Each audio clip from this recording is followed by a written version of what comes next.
If you're looking to improve your skills in Blender, but you don't have time for 2 whole tutorial series, then you've come to the right place. Make a new file, delete the cube by any means necessary, and add a plane. Extrude that plane more. Control R to add loop cuts and add around 12. Press O to enable proportional editing. Select inverse, square and scale in by pressing S Shift Z. Change proportional editing to sharp and scale out for a wider base. Alt Z to go into X-ray mode. Press B for box select on the top vertices and extrude up. Then do the same on the left side with a loop cut in the middle. Disable proportional editing. Then using box select and G then Z, move the vertices to create a curve. Now extrude the right side with 5 cuts. Select the top vertices and hide them with H. Turn proportional editing back on with sphere selected and make a curve. Alt H when done. Use Shift A to make a cylinder and move it forward, making sure the edges of both objects line up. Toggling Alt Z can help. Select the anvil and add a boolean modifier with the cylinder as the difference object and scale it in. Make a cut through the middle of the anvil and delete 1/2. Then add a mirror modifier, apply the boolean and delete the cylinder. Where the cylinder used to be, press K for the knife tool and select edges where no loop is present. Move the knife down and press A to constrain it to the bottom and repeat for every edge.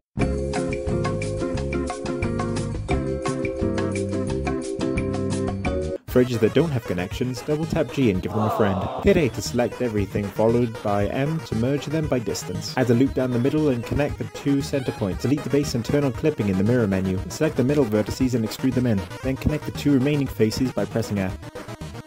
Add a subsurf modifier and add some loops.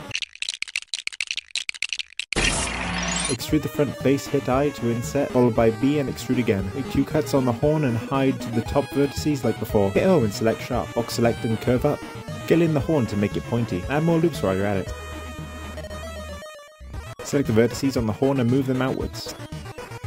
Make sure you didn't miss any verts like I did. Oh brother, this guy stinks! Select the mesh and merge by distance. Select the corner face and press F for better topology. Then get loopy. When adding loops, press E then F to constrain your cuts. Great knife skills are essential to becoming a better Blender user.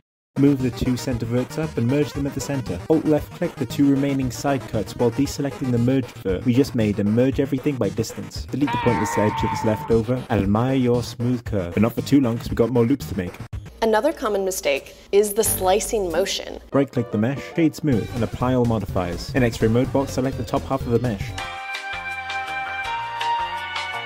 Shift D to duplicate, then scale out. Press B by selection to separate the top, then add a solidify modifier to new mesh. Change the offset to 1 and increase thickness. Use smooth proportional editing to make the top mesh look drippy and lumpy. This will be our icing.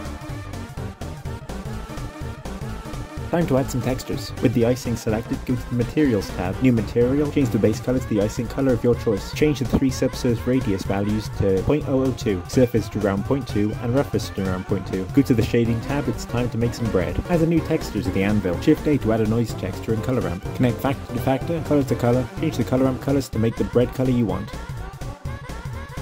Add the texture coordinate. Connect object to vector. Oh, poop. And increase the texture scale. Add a bump map, factor to height, normal to normal, and adjust the distance. Finally, to add some sprinkles. Make a new collection, add a cylinder. Change the verts to 16, scale down. Scale on Z, add a cut. Insert and move the top to round it. Delete the bottom, add a mirror. Set it to Z. Change its shape a little. Duplicate it a few times, making adjustments to each, making them all unique and shade smooth. Add the icing texture to a sprinkle and make it a copy. Repeat this for each sprinkle, changing the color each time. Go to particle properties and click plus. Rapid fire. Hair, advanced, render, collection, instance, sprinkles collection. Increase the scale so we can see our sprinkles with some scale randomness. Check rotation, increase phase and randomness. And there you have it. And I think it could have taken you 28 videos.